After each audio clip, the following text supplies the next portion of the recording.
Je connais une fille, enfin une femme, dans un village proche de Campagnol, dont le père dirigeait une entreprise de transport, une trentaine de camions environ. Au début, le vieux, qui est d'ailleurs toujours vivant, avait prévu, comme souvent, de laisser l'affaire à son fils. Mais le fils est tombé malade au mauvais moment, il y a 10 ou 12 ans, et la fille, qui avait envie de faire autre chose, s'est retrouvée pratiquement forcée de prendre la succession à la place de son frère. Elle avait un petit bagage universitaire, elle était avocate, elle avait 35-40 ans, des enfants, divorcée, et soudain, elle s'est dit non, je ne veux pas que mon père vende, c'est moi qui vais reprendre le flambeau, tant pis. Alors immédiatement, le père, qui avait pourtant tenté de l'initier au début, a laissé entendre qu'elle ne pourrait jamais s'imposer. Il a accumulé les objections pendant près d'un an sur le thème « c'est un métier d'homme, les chauffeurs sont pénibles à gouverner, il faut savoir se faire respecter, puis il y a l'aspect mécanique, la maintenance, puis la compta, enfin tout ça ».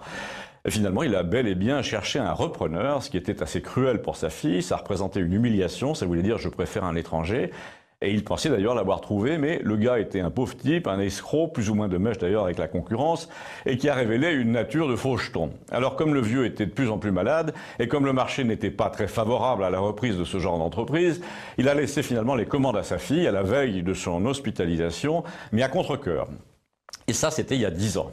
Alors là, je saute donc 10 ans pour arriver au résultat. Eh bien, le résultat, c'est l'une des plus grosses affaires du département. La fille, en arrivant, a réuni le personnel en disant c'est presque mieux que j'y connaisse rien, comme ça je vais essayer de choisir les solutions qui seraient raisonnables aux yeux de n'importe qui. Vous me dites c'est un métier de spécialiste, mais moi je vous demande de me juger sur le chiffre d'affaires. Dans tous les business, un spécialiste, c'est quelqu'un avec qui ça fonctionne et qui fait rentrer de l'argent. Eh bien, là, c'est moi qui parle côté chiffre d'affaires. En 10 ans, elle l'a multiplié par 7. Au début, on lui disait « mais la comptabilité, tu sauras jamais ». Elle a répondu « alors pour quelle raison je paye un comptable ?» Ensuite, pour la mécanique, c'est pareil. On lui disait « comment tu vas pouvoir gouverner une équipe technique si tu n'y connais rien ?» Elle a répondu « ce qui compte, c'est de connaître les hommes qui gèrent la technique et de repérer rapidement celui qui va me chier dans les bottes. » Oui, parce qu'elle parle comme ça. Et quand j'ai envie de faire un truc, je demande autour de moi pour voir si c'est possible. Et quand on est perspicace, on sait reconnaître les menteurs et les autres. Il suffit donc de s'entourer de gens qui ne sont pas menteurs, pas orgueilleux et qui ne prétendent pas avoir des visions sur l'avenir, puisque c'est moi qui suis censé les avoir. Et finalement, à force d'appliquer ces méthodes, eh bien, elle a assaini la gestion, elle a gagné la confiance des camionneurs soi-disant ingouvernables.